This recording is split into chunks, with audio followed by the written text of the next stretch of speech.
Bismillahirrahmanirrahim. Assalamualaikum warahmatullahi wabarakatuh. Innal hamdalillah nahmaduhu wa nasta'inuhu wa nastaghfiruh wa na'udzu billahi min shururi anfusina min sayyiati a'malina man yahdihillahu fala mudilla lahu wa man yudlil fala hadiya lahu. Asyhadu an la ilaha illallah wa la syarika lahu, asyhadu anna Muhammadan abduhu wa rasuluh. Allahumma shalli wa sallim ala Muhammadin wa ala alihi wa sahbihi ajma'in. Amma ba'd. Qala Allah ta'ala fi Qur'anil Azim wa billahi minash shaitanir rajim. Fi qulubihim maradun fazadahumullahu maradan wa lahum 'adzabun alimun bima kanu yakfurun. Yang sama-sama memuliakan pengurus Masjid Al-Adani, pengurus muslimun, seluruh jajaran kepengurusan. Semoga Allah Subhanahu wa taala melimpahkan kebaikan, keberkahan, kekuatan dan semangat yang luar biasa untuk pengurus kita, sehingga bisa terus mengembangkan dakwah. Kemudian yang kami muliakan para asatidz, tuan guru, orang tua kita, ketua-ketua masyarakat yang tidak kami, pemimpin masyarakat kita, WRT, WRW dan apapun yang kita doakan dan semoga menginginkan selanjutnya semoga Allah Subhanahu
penyakit hati yang paling berbahaya dan solusi untuk pencegahan dan penanggulangan atau obat dan penanganan.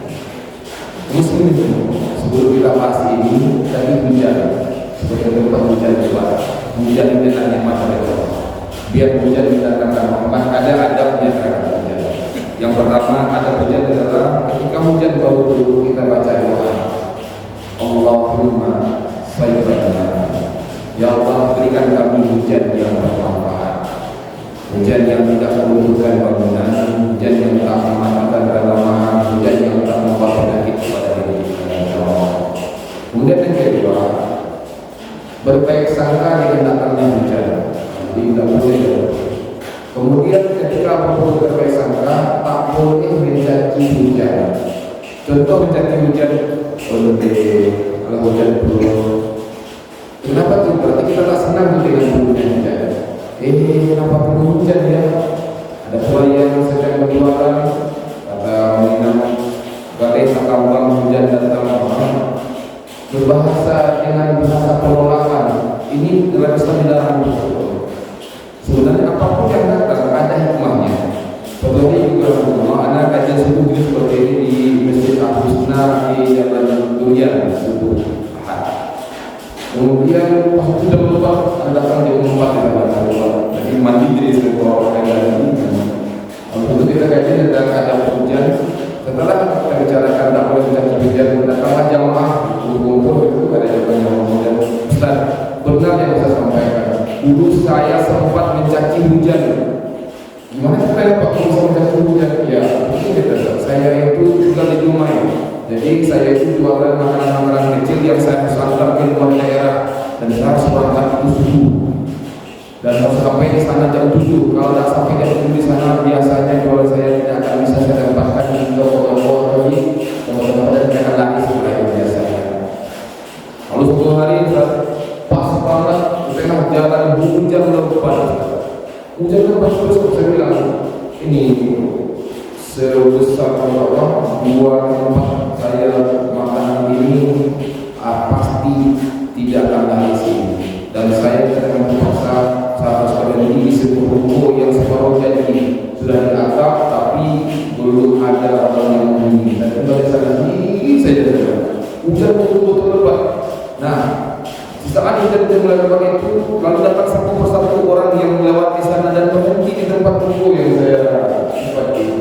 Kemudian lama hujan sampai jam 8 belum berhenti hujan. Saya berpikir ini pasti tidak akan berhenti dan sudah pasti ilmu pulang keluar. Karena lama berhenti, akhirnya orang mulai lapar. Semakin banyak orang yang datang berhenti di sana. Karena lapar, mulai satu orang bertanya, Pak ini jual nih Pak makanannya? Iya, agar itu saya belilah. Akhirnya apa terjadi? Makanan yang saya harus bawa ke luar kota habis itu. Saking banyak orang yang berhenti lapar dan mereka. Saya yakin setelah itu Allah punya hikmah di balik itu.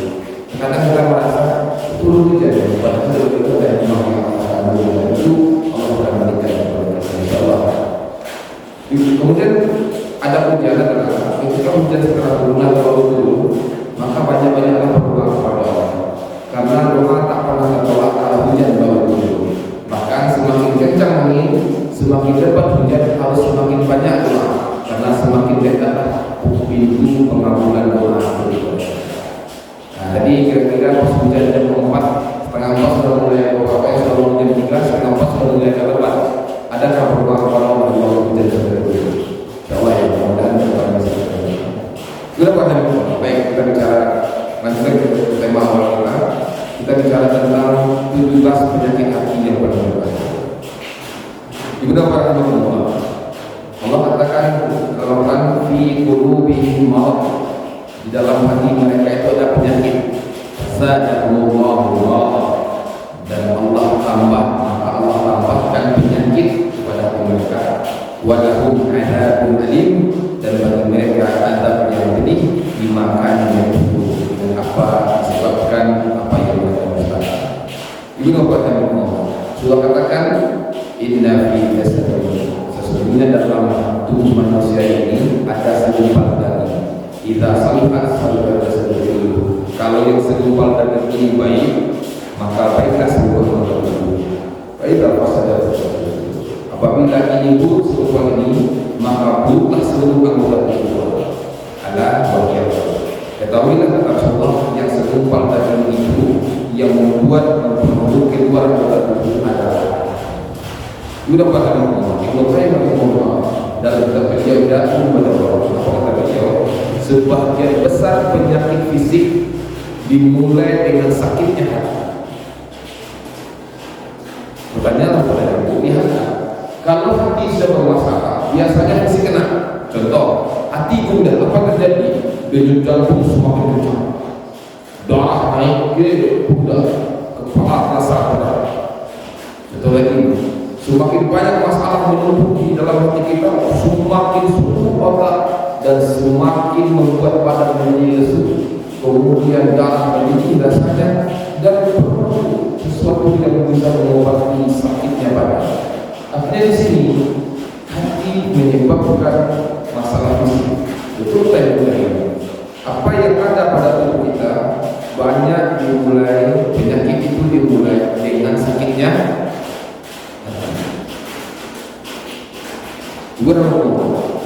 Terkadang dengan sakitnya fisik orang banyak gelisah. Contoh, ada teman pas bangun tidur ngilu di sini, 2 hari ngilu nggak bisa tidur rasanya. Hari ketiga dia bertanya, Ustaz, saya mau konsultasi dengan Ustaz. Kira-kira ini apa sih obatnya? Diceritain masalahnya. Yang wajah beliau sangat kekhawatiran, betul-betul khawatir dengan sakitnya. Saya takut Ustaz ini sakitnya stroke saya, Ustaz, seperti keluarga saya yang ada yang sakit. Ada juga yang khawatir giginya sakit sedikit langsung khawatir, langsung pergi ke tambal gigi, ya kan? Ada yang jantungnya proses langsung ke spesialis itu. Ada yang matanya sedikit nggak bisa lagi melihat dengan baik, langsung ke spesialis mata yang selain matanya. Manusia hari ini khawatir kalau fisiknya sakit, sangat khawatir. Tapi bukan Allah, hari ini banyak orang yang tak khawatir kalau hatinya sedang sakit. Kalau fisik sakit, banyak sakitnya hari ini. Sakit otak misalnya, ada penumpukan, ada pengumpalan darah di otak, pakai CT scan, dimasukkan ke kepala. Ada yang pernah mengalami itu, dimasukkan kepala ke dalam kepala, kemudian ada penumpukan darah. Oh, di perut ada USG-nya, ada scan lagi, banyak sekali yang bisa dilakukan. Kalau sakitnya sakit fisik, tapi sayang sampai detik ini belum ada orang yang menciptakan scan sakit hati, scan sakit jiwa. Kalau ada lah scan itu, misalnya alatnya ada scan, keluar hasilnya ini hasad ya orang. Keluar, maaf bapak lagi hasad, tingkatan hasadnya 98%. Bahayanya kira-kira bahaya. Di scan lagi, maaf bu, ibu ini dunia, cinta dunia banget nih, tinggi sekali dengan dunia ini, benar berbahaya bu. Bisa seperti itu, tapi sayang sampai detik ini belum ada alat itu. Nah, kita yang bisa merasakan, Rasulullah beri gambaran, kalau ada ini pasti engkau dalam sakit. Banyak tanda-tanda hati yang sakit dan mati, bahkan mati ngomong gak bergerak sama sekali, gak ada rasa sama sekali lagi. Kita bicara hati yang sakit saja, minimal ada 5 tanda hati lagi sakit. Kemudian kita bicarakan bentuk-bentuk sakit yang dirasakan. Ciri yang pertama, wa idza qamu ila sholati qamu kusala. Hati kalau sakit malas. Ciri kedua, malas ibadah, bukan malas makan. Kalau malas makan hati sehat tuh. Makan kita juga apa? Hati sehat tuh. Malas ibadah,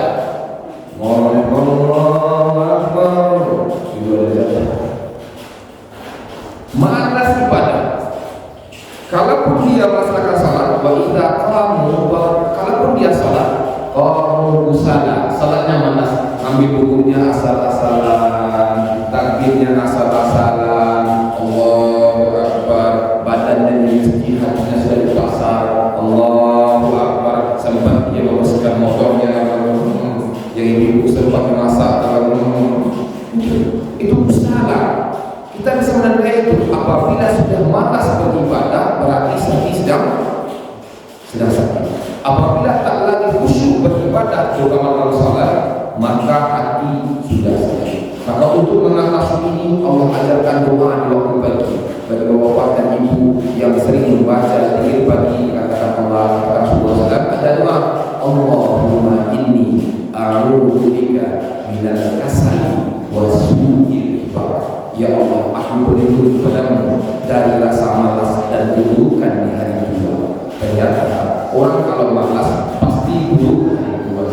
Lihat orang-orang tua kita yang sehat-sehat badannya, sehat-sehat akalnya, sehat fisiknya, 90 tahun usianya nggak pikun ya, 80 tahun masih bisa main bola dengan anak cucunya. Pertanyaan apa ini? Pasti waktu mudanya tak ada kasar, tak malas. Kalau malas buruk hari tua, malas ibadah, malas menjaga kesehatan, malas membimbing anak, malas untuk bersosialisasi, malas untuk silaturahim, pasti buruk hari tua. Maka doa ini jadi patokan teruskan itu saudara. Allahumma inni a'udzubika minal kasali wa su'il. Ya Allah, aku berlindung kepadamu dari rasa malas dan keburukan itu.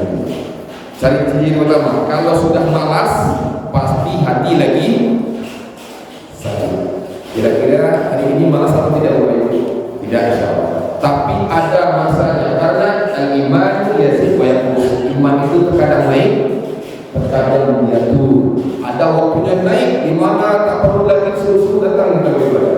Kadang-kadang ada turun. Turun itu dipaksakan diri kita. Sebenarnya sama rasanya hanya di majelis ilmunya, tapi saya paksakan juga. Benar gitu? Coba. Kemudian yang kedua, ciri kedua adalah tak lagi tersentuh dengan Al-Quran. Orang baca Quran tak ada pengaruh dalam diri. Dia mendengarkan Quran, tidak ada rasa apapun dalam diri, tidak ada nikmat lagi. Dia baca Quran tak nikmat lagi. Padahal Allah berkata, innamal mu'minuna alladzina idza dzukirallah wajilat qulubuhum. Orang beriman itu apabila disebut nama Allah, gemetar hatinya, bergetar hatinya. Wa idza tuliyat 'alaihim ayatuhu, apabila dibacakan ayat Allah, zadatuhum imanan, bertambah imannya. Kalau baca Quran tak bertambah iman, berarti hati sedang sakit. Bahkan ada orang yang kemana baca, jangan dia baca Quran tidak nikmat lagi.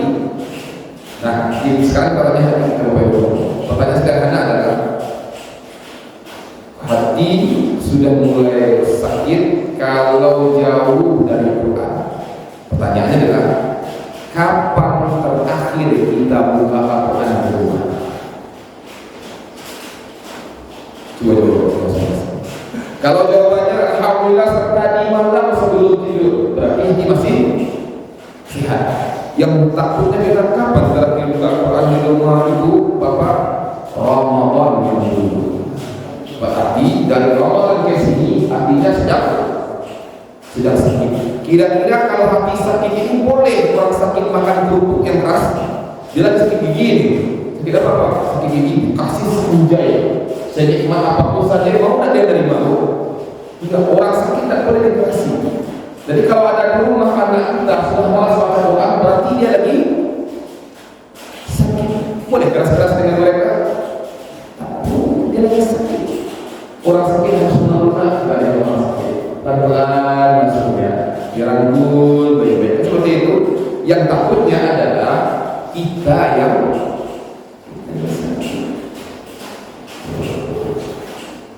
waktu di sekolah anak-anak ketika tanya kapan terakhir antum baca Quran selain di sekolah, di rumah kapan antum terakhir baca Quran?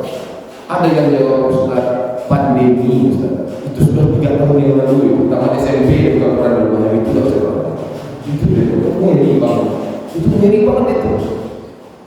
Berarti 3 tahun itu hatinya lagi Kalau Ustaz, kalau ada sebelum Islam saya sekolah mungkin setiap hari ini saya dapat Quran. Sekarang Ustaz cari pertanyaan baru itu. Kapan terakhir kamu update status di Instagrammu? Hari ini. Ketika ditanya kapan terakhir kamu memegang handphonemu, mungkin orang jawab adalah baru saja memegang handphone. Kapan terakhir kamu baca Quran di rumahmu? Dia lupa. Kalau ini berarti lagi tak terpengaruh Al-Quran dalam dirinya. Nanti kita coba. Kemudian yang ketiga adalah tadi yang pertama apa tadi? Malas. Yang kedua tak terpengaruh lagi Al-Quran dalam dirinya. Yang ketiga adalah tak ada lagi pengaruh dalam dirinya tentang munculnya berita kematian di hadapannya. Mungkin hari itu dia melayat temannya, mungkin ini WA ini sebenarnya adalah alat kematian kita ini. Gak percaya? Kita punya grup SD, grup SMP, grup SMA, grup kuliah, grup RT, grup masa grup ya, mungkin berjibun sampai penuh. WhatsApp kita itu dengan grup. Perhatikan Bapak-Ibu, ada enggak satu hari yang tidak ada berita kematian di dalam? Rata-rata ada informasi. Innalillahi wa inna ilaihi raji'un. Telah berpulang ke Allah sahabat kita. Siapa dia? Teman sama-sama SD dengan kita. Orang yang kalau sakit hatinya, diambilnya kata-kata di atas, di kopinya, diseret di bawah, tak ada pengaruh berarti. Doa pun tak diucapkannya, tak diingatnya. Ini teman SD itu. Mungkin besok pagi aku mulai teman-teman. Tak ada lagi di sini. Bentar lagi itu masa meninggal dunia usia 14 tahun anak temannya. Ini muda 14 tahun sudah diambil. Sudah 41 tahun ini. Jangan-jangan bersebab aku yang kalau tak berpengaruh kepada dia tentang kematian, mungkin waktu ini dia menyelenggarakan jenazah temannya, temannya tak pernah ditelepon oleh keluarga yang lain, datanglah teman sudah patah sekarang di rumah sakit, nampak dia temannya patah-patah tulangnya.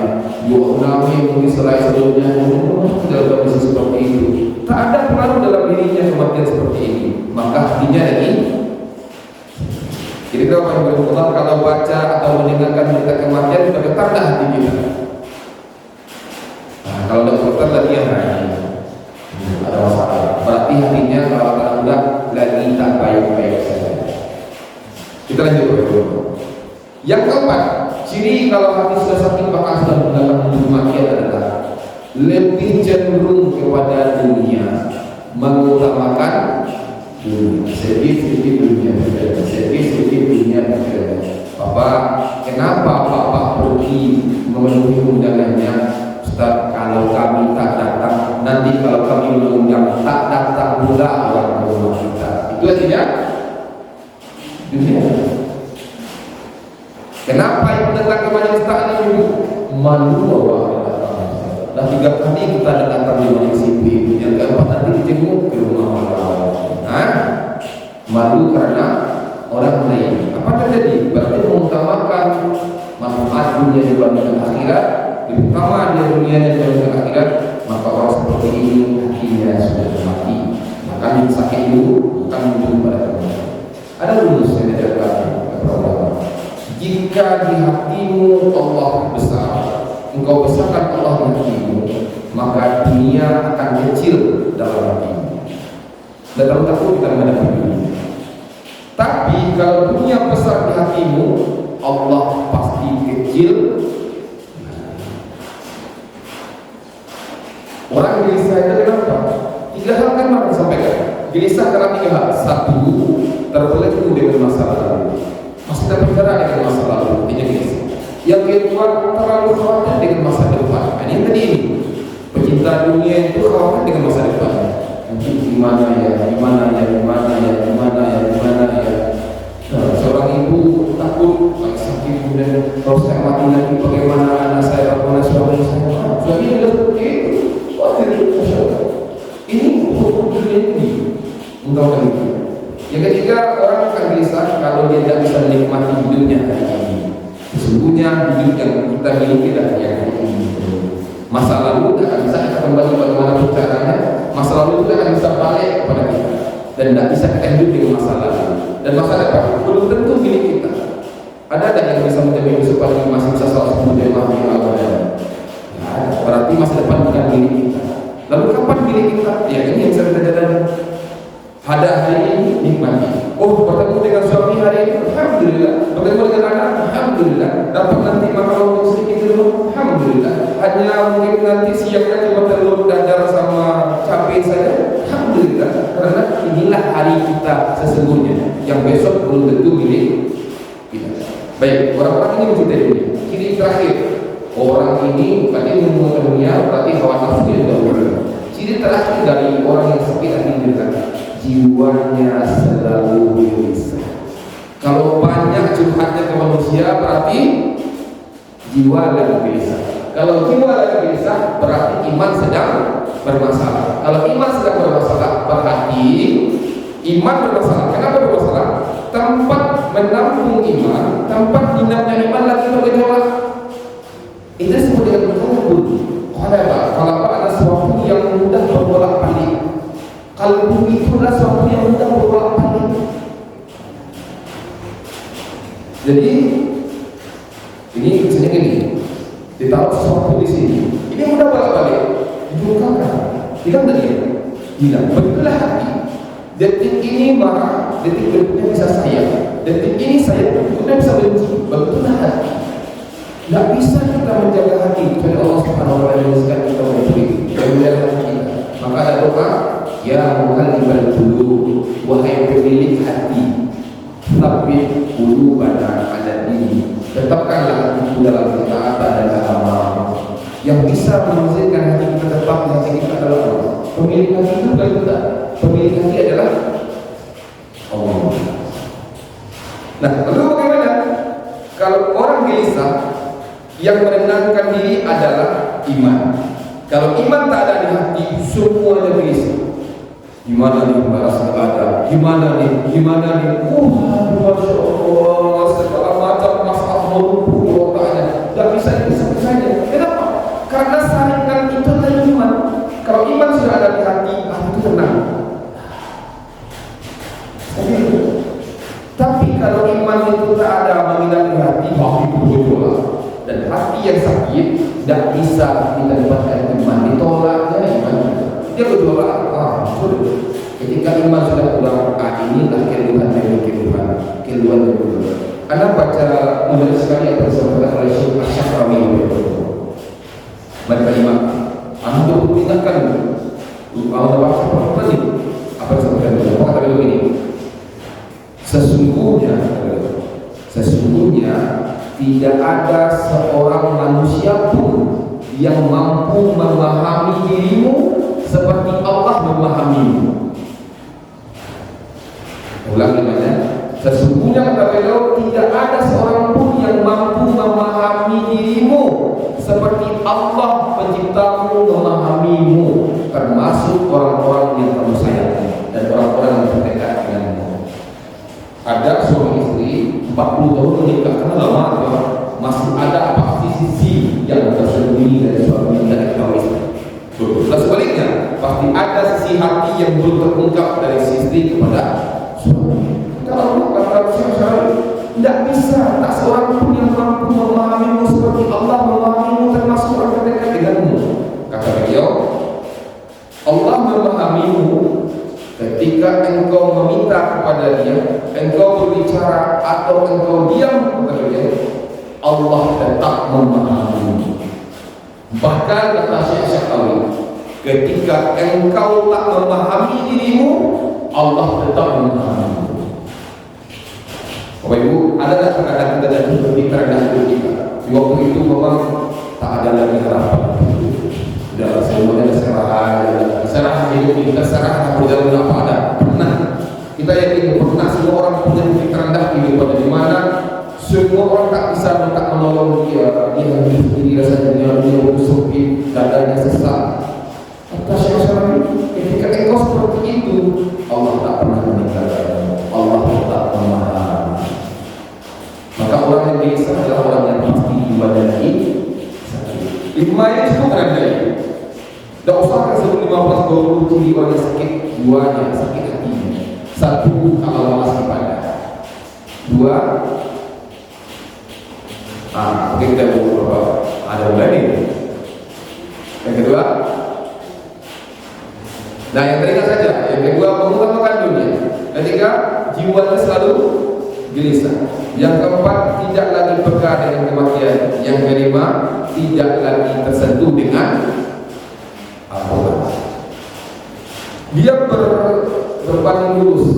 Terkadang karena hatinya penuh penyakit sehingga tak bisa lagi hidayah, atau memang karena hidayah dicabut sehingga hati itu berpenyakit. Sekarang kita masuk ke pelajaran. Kira-kira apa saja penyakit hati yang berbahaya yang patut kita ubah? Ada 17, minimal 17. Yang pertama, penyakit hati yang paling besar, paling berbahaya adalah hubbud dunia. Apa itu? Sangat cinta dengan dunia. Ada tak orang yang sangat cinta dengan dunia, Pak? Ada. Betul. Ada orang yang lebih cinta ke mobilnya dibandingkan anaknya. Jaga. Mobilnya sudah dibandingkannya, anaknya belum mandi. Maaf, ada yang lebih cinta dengan hewan peliharaannya. Dia tidak minum telur, hewannya kasih telur, terus makan dan segala macam. Dikasih suplemen, dia tidak ada suplemen. Lebih cinta dengan ininya. Ada orang yang cinta dengan hobinya, kemudian ada mau hujan, mau panas, yang mancing tetap jalan. Ya. Ada orang macam-macam terlalu cinta dengan dunia. Bolehkah kita ambil dunia? Boleh, tapi jangan silau dengan dunia, karena dunia itu hanya sementara. La'ibun wa lahu, dia hanya permainan dan sedang belaka. Setelah bermain lama sebentar. Setelah itu pulang lagi ke rumah. Ibaratnya pada rumah di sebuah kapal diumumkan, Bapak Ibu silahkan menyelam ke laut ini, masing-masing bawa oksigen. Oksigennya sudah ada kadar masing-masing. Silahkan menyelam ke laut. Diingatkan oleh nakoda kapal, tujuanmu menyelam ke dasar laut mengambil mutiara. Jangan silau ya dengan ikan, jangan silau ya dengan terumbu karang. Tujuanmu mengambil mutiara yang paling dalam untuk bawa ke atas. Karena apapun yang kau terima di atas, apapun yang terjadi nanti di atas, maka akan dipertanggungjawabkan apa yang kau lakukan. Turun semua kita. Ada yang baru masuk, langsung pasang oksigen sampai di bawah, dilihatnya ikan indah, dilihatnya terumbu karang indah. Pas kasih berbunyi alarmnya, oksigen mau habis, tak sempat lagi mengambil apapun, sibuk melihat keindahan, harus naik ke atas. Itulah kematian yang mendadak. Belum bisa mengambil apa-apa, sudah dibunuh oleh Allah. Banyak tak? Banyak. Di Pekanbaru hampir tiap hari kita dengar berita kecelakaan, berita jatuh, bunuh diri, segala macam, dibunuh. Hampir tiap hari kita melihat berita seperti itu. Ini apa? Datanya sudah ada, kalau orang. Ada yang masuk ke dalam sampai ke dasar laut dan mulai mengambil 1-2, tapi masih terpecah. Waktu hampir habis nih, tapi sempat diambil 2 gelombang mutiara, bawa ke atas. Sampai di atas, ditanya apa yang kamu bawa?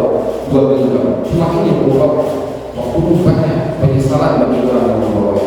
Ada yang masuk ke dalam, tak dilihatnya keindahan di kanan. Dia fokus mengambil mutiara. Pas alarmnya habis, dia harus berangkat. Mutiara sudah penuh di tasnya, mutiara sudah penuh di badannya. Jika dia bawa pulang dia persembahkan. Kenapa? Apa yang kamu lakukan tadi di dasar lautan? Ini bawa mutiara yang sangat. Para pecinta dunia apa yang berubah? Sibuk dengan dunia dan melupakan sehingga nanti siangnya dia jadi keledai, malamnya dia jadi bangga. Aku cinta dunia. Lalu kapan kita tak mencintai dunia? Allah sindir terus sama-sama. Kamu tidak bisa dunia. Alhaakumut takatsur, berbangga-bangga dengan dengan dunia telah melalaikan kamu. Kapan kamu tidak akan dilalaikan lagi? Kapan kamu tak berbangga-bangga lagi? Hatta zurtumul maqabir. Dah sampai ke kubur, baru tak ada lagi yang berbangga-bangga. Kalau hari ini kan berbangga-bangga kita. Tapi dengan kawan yang ditanya apa? Berapa orang anak? Kalau orang tua, berapa orang cucu? Berapa orang menantu? Udah selesai belum semua menikah? Nah, rumah di mana? Semua berbangga dengan dunia. Dan banyak untuk berbangga dunia dia. Betapa banyak orang yang update status untuk berbangga dengan dunia. Itu loh Ibu. Foto dulu. Salah tapi jangan sampai kebanggaan dunia melalaikan kepada Allah Subhanahu wa taala. Berdoa. Lalu kata Rasulullah, yaqulu Adam mali. Terkadang anak Adam itu berkata, aku, ini mobil, ini rumahku, ini anakku, ini kebun sawitku. Dibicarakan mali. Kata Rasul, wahallaka ya ibni Adam min mali. Wahai anak Adam, mana hartamu yang sesungguhnya? Mobil pribadimu, rumahmu, sawitmu, emasmu, tabunganmu, apakah itu milikmu? Mali hartamu? Kata Rasul, tidak. Yang punya kamu cuma 3. Illa ma akalta fa afnaita. Apa yang sudah engkau makan dan sudah busuk di belakang, itulah yang punya kamu sebenarnya. Yang kedua, aw labista fa ablaita. Apa yang kamu pakai, kita pakai dia dan nanti akan usang dan lapuk, itulah milikmu sebenarnya. Yang dimakan busuk, yang dipakai lapuk, itulah punya kita. Kemudian tasaddaqta fa amdaita. Apa yang sudah kamu sedekahkan, itulah yang tetap pahalanya. 3 itu milik kita sebenarnya. Yang dipakai, yang dimakan, dan yang disedekahkan. Lebihnya dulu. Kamu percaya? Mari kita lihat ilustrasi sederhana. Ada orang yang pagi hari dia memandikan mobil pribadinya sampai dia bilang dalam kasur rumah, mantap sekali ini, mobilnya harum banget, bagus banget. Rencananya mau pakai jalan-jalan sore di Pekanbaru. Kadang siang hari jatuh sakit. Lalu karena sakit dibawalah ke rumah sakit dengan mobil pribadi. Nah, kata Allah sengaja rumah sakit sesak nafasnya dan Allah memanggil dia. Pertanyaan adalah, setelah 2 jam berikutnya diproses oleh keluarga, silakan jawab. Kira-kira yang membawa pulang ke rumah nanti mobil yang dimandikan tadi pagi atau ada mobil lain? Warnanya putih atau mobil pribadi tadi? Tadi mobil hitam nih. Nah, sekarang yang mau pulang mobil hitam. Putih, ada lambangnya. Awalan. Dan kalau dia berbunyi, kalau dia mau bergerak, ada sirine yang mengingkari. Mobil pribadinya siapa bawa? Orang lain, anaknya. Dan yakinlah kita, setelah dikuburkan besok pagi, 10 hari lagi mungkin, sebulan lagi mungkin, BPKB mobilnya ganti nama. Sertifikat rumahnya ganti yang punya. Punya kebun sawit ganti pemiliknya. Emasnya nanti orang yang punya. Lalu yang diperjuangkannya mati-matian yang tak dibawati, itukah miliknya? Tidak. Pemiliknya hanya memiliki yang dimakannya, yang dipakainya, dan yang sudah disedekahkannya. Maka kalau orang sudah cinta dunia, itu penyakit yang paling berbahaya. Penyakit ini akan membawa kepada penyakit berikutnya. Makanya Rasulullah katakan dari kita ini, maka dari dunia hamma, siapa saja yang dunia menjadi pikirannya, ceritanya dunia, hanya dunia. Pagi hari bangun pagi baru terbayar yang cucian rumput, kerjaan toko ini, kerjaan kantor, pokoknya yang terbayar dunia saja ini, terbayar dunia bagi dunia. Maka Allah timpakan 3 keburukan untuk dia. Yang pertama adalah farraqallahu alaihi amri. Allah berantakan, Allah hancurkan, Allah berantakan, buat berbuyar, bubar semua yang sudah direncanakannya. Wah, kalau udah saya orang ini, tapi karena pagi hari dunia yang diberikan oleh Allah tidak tahu, maka Allah berantakan urusannya semua. Kemudian yang kedua, waja'ala faqrahu baina ainihi. Allah dekatkan kemiskinan dalam hatinya di antara terletak di antara kedua bola matanya. Nah, ini mata asli kemiskinan itu. Artinya apa? Dia mungkin dapat harta banyak, tapi harta banyak itu tetap membuat dia kurang. Ada orang yang bawa anaknya ke sekolah dengan becak kayu, tapi gembiranya luar biasa. Sumbangannya luar biasa. Ada tahu anak-anaknya juga menghafal Quran di atas becak kayu bapaknya. Pertanyaannya adalah, kok siap mereka dengan itu? Kok bangga mereka dengan itu? Kok tenang cukup mereka dengan itu? Ada yang tinggal di gubuk yang tanahnya, yang lantainya masih tanah, tapi masih cukup mereka. Ada di sini. Ada orang yang parah katanya. Nah ini kita coba lihat 1.000 lebih anggota legislatif Indonesia ikut judi. Apa yang salah itu? Berapa gajinya besar tuh Pak? Kalau kita mungkin cukup lah. Tidak mau kan? Ada yang berusia 200 triliun. Apa yang kurang itu? Kalau kita mungkin sudah gaji 10 juta aja jadi loh, tetap cukup bagi kami juga. Bagi kita, orang kalau dia yang dimilikannya, Allah berantakan usahanya, Allah dekatkan kemiskinan dengan dia, walam ya'ti dunia illa ma kutibalah. Tidaklah datang dunia dia dapatkan dengan kecuali yang sudah dicatatkan di dunia. Tetapi kata Rasulullah, wa man kana fil akhirati, siapa yang akhirat menjadi tujuannya. Akhirat tujuannya ini. Kalau dia masak, ubah akhirat bagaimana nanti anak-anaknya bisa makan dengan baik, dengan halal, segala sesuatu ibadah dengan baik. Kalau dia mencuci pakaian, dengan pakaian yang bisa dibawa usul-usulnya. Dunia dipikirkannya, akhirat tujuannya. Apa yang diberikan Allah? Jama'ahu Allah. Allah mengumpulkan urusannya. Yang tadinya sulit, Allah mudahkan. Baik, lihat, ini banyak terjadi dalam kita. Yang kelas 1 SD ngomong SD, satu lagi ngomong SMP, satu lagi ngomong SMA. Si abang mau kuliah sekali membutuhkan biaya banyak, di total 60 juta. Mulailah ayahnya bingung, mulailah ibu bingung.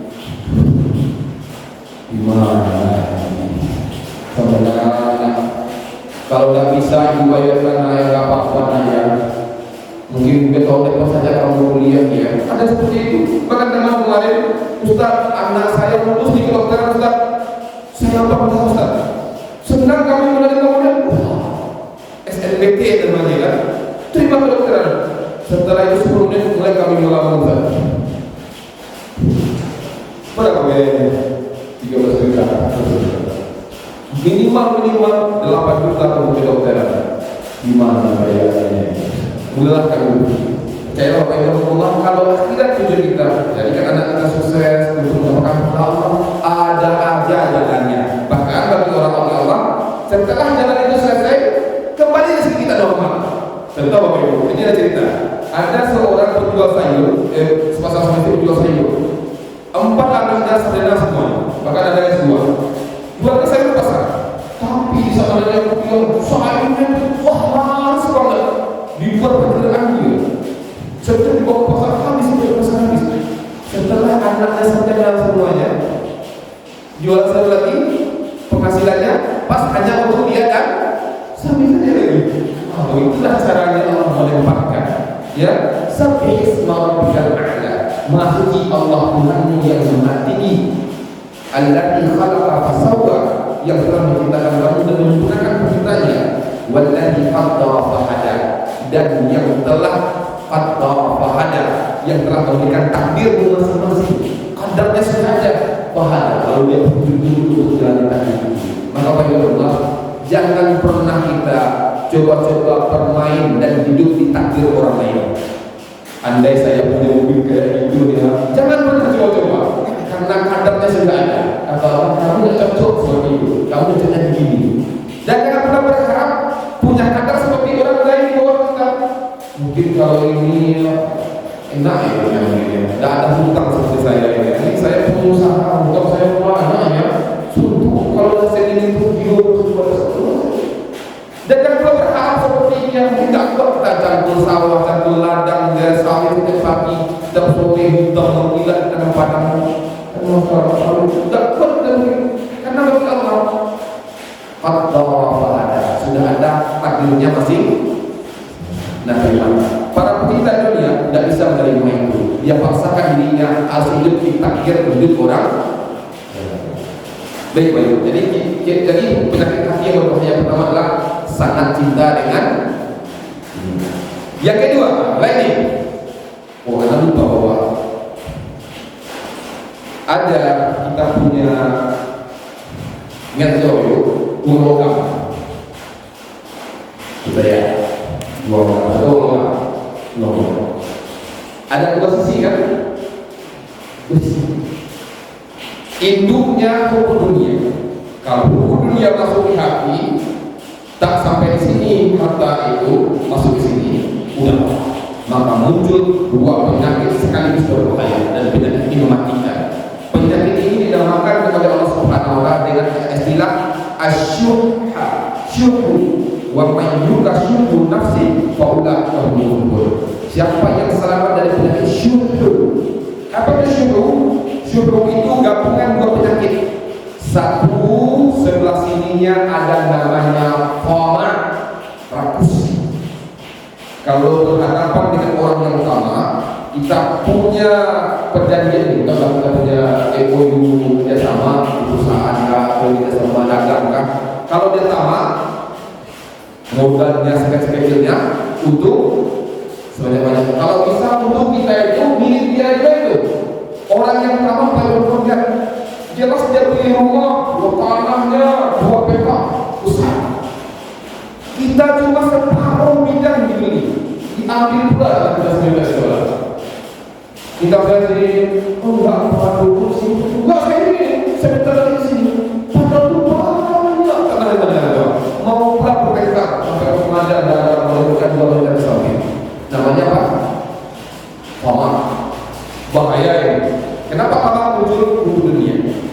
Fama temannya di belakang ada bakhil, pelit. Orang kalau sudah tamak pasti bakhil. Orang kalau sudah bakhil pasti tamak. Orang kalau bakhil dan tamak pasti cinta dunia. Bu, punya tetangga yang bakhil, bu, berbuah jambunya di fotonya, bu, masuk ke pakai nampak dalam bayi kita, tapi tidak pernah jambu itu mumpul sebenarnya. Daunnya kita yang membereskan dada, buahnya tak pernah sama. Kalau ada tetangga yang pelit, pasti dia rakus. Kalau ada tetangga yang rakus, pasti sulit untuk mengharap dia mau memberi. Karena dia pasti pelit. Makanya sebaliknya, adakah tetangga kita yang suka berbagi makanan? Ada. Bersahabat, bertenang hati, bersyukur. Di antara kebahagiaan itu adalah satu, istri yang salehah, kedua adalah kendaraan yang baik, yang ketiga adalah tetangga yang baik.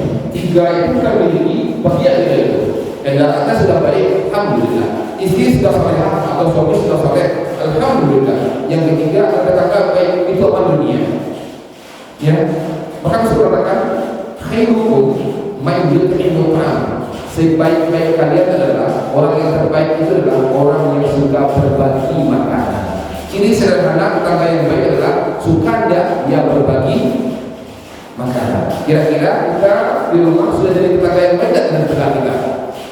Kalau buat makanan dilebihkan di sebelah, ada apa itu? Alhamdulillah. Insya Allah kita kasih berburuk itu, kita kasih syukur tadi. Kalau yang kecil saja tak mau berbagi, bagaimana yang minum? Kenapa makanan seperti itu? Karena makanan itu tertekan yang terpunya tidak banyak. Mungkin kalau mobil tak semua tidak berbagi, ya. Tapi insya Allah, Anda sangat terharu ya. Ini saya nyatakan demikian. Seperti ini orang caranya melepaskan harta. Dua peristiwa besar kalau di mana mungkin Anda sampaikan sedikit. Banyak peristiwa besar sebenarnya. Dua saja yang terbuka. Suatu hari ini ada dilakukan oleh jemaah Ustaz, bisa datang lebih awal Ustaz di rumah. Kita kayaknya di rumah boleh, tapi setelah lebih awal ada yang mau saya tanyakan. Silakan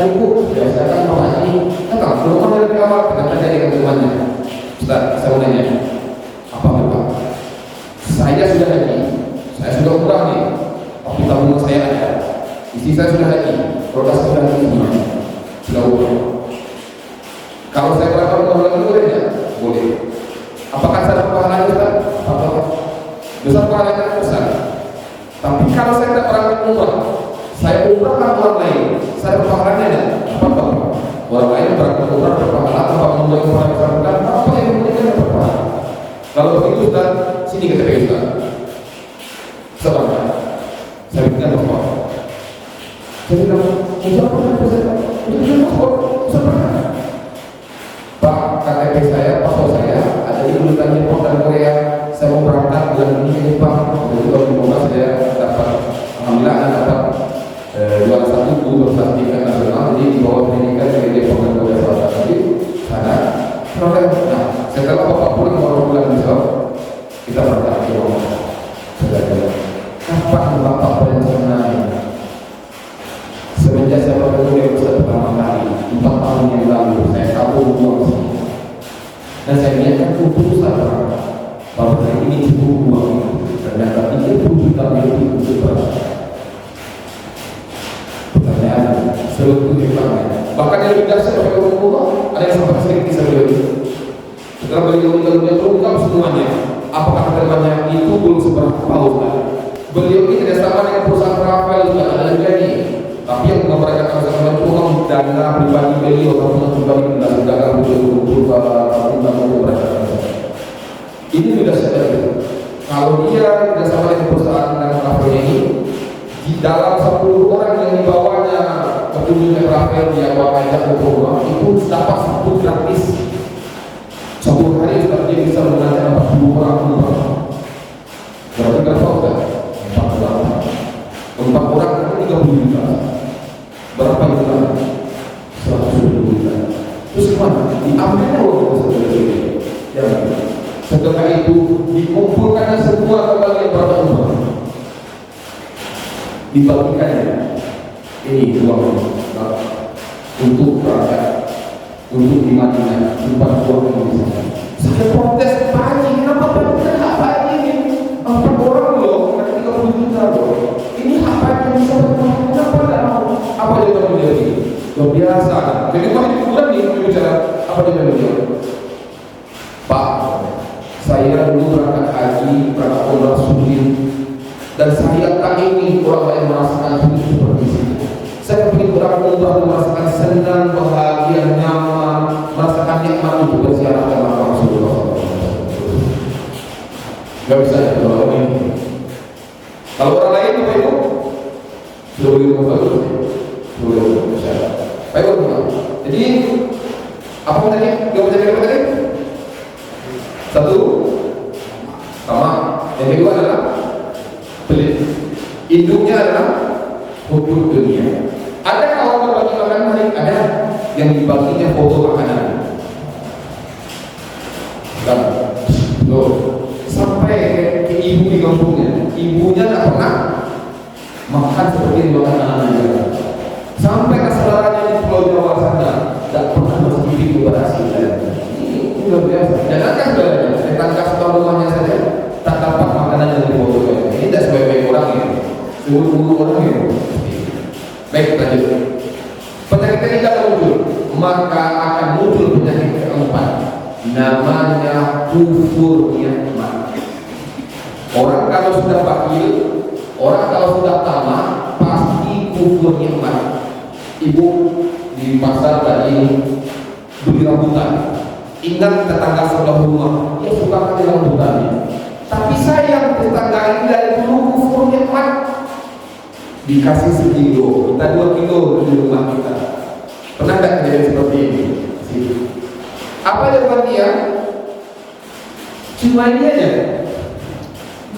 segini aja, ini aja, tak ada yang lain kan?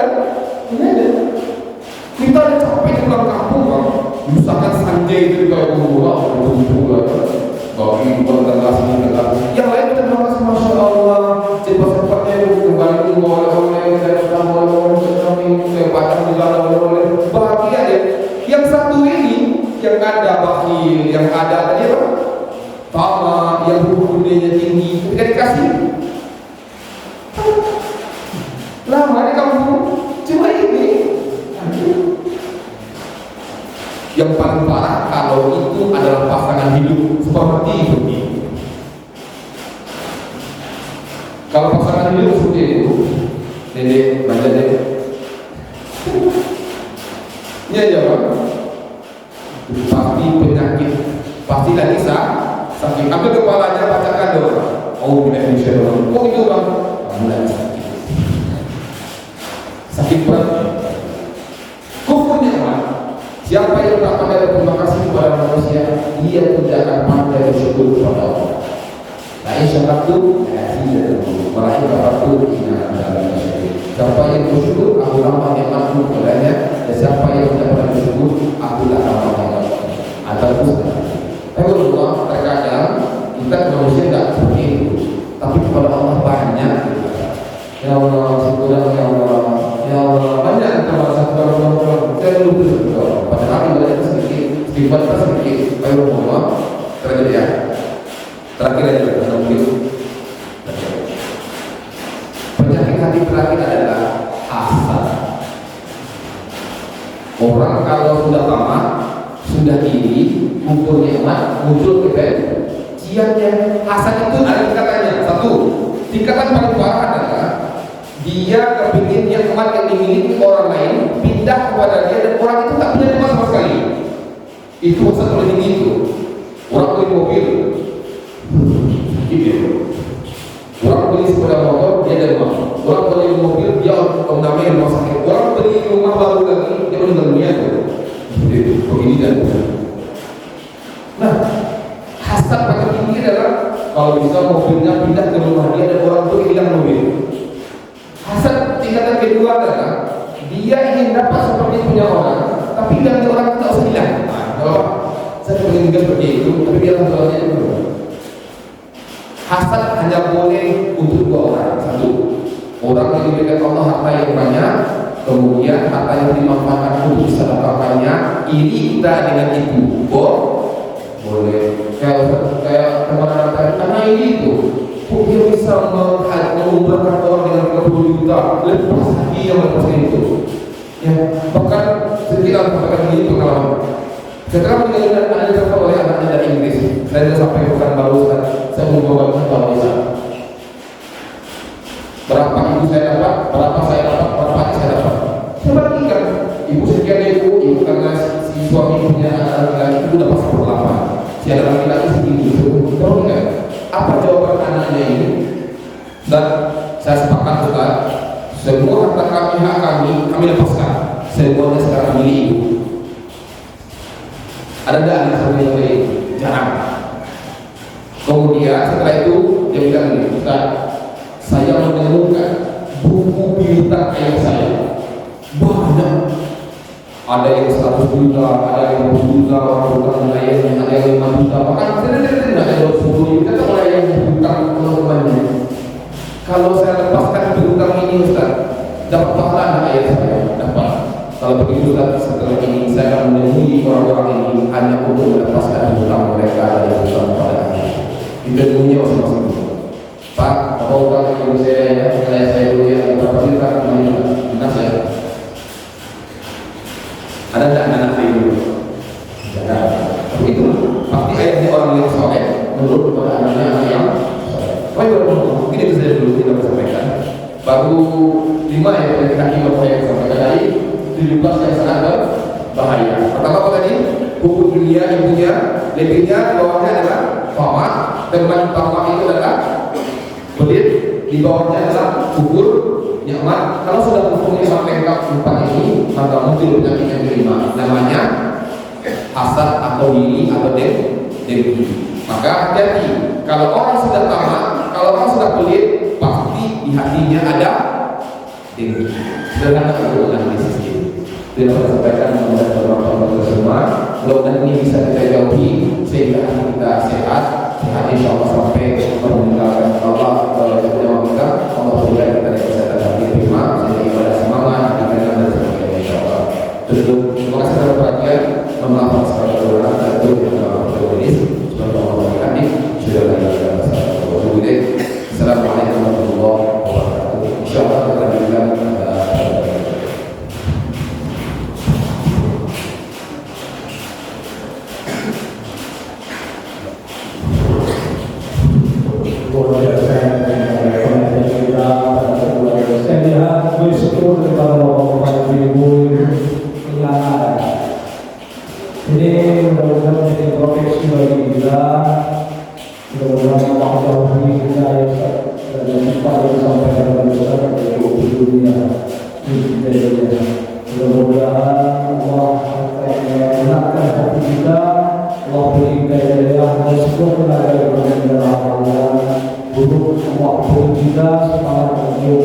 selalu melakukan kewajiban-kewajiban bersama Allah. Terima kasih atas kehadiran Bapak, mudah-mudahan bermanfaat bagi kita bersama. Allah berikan kepada kita, mudah-mudahan selepas pengajian ini dapat sampai kepada Allah Subhanahu wa taala. Demikian wabillahi taufiq wal hidayah.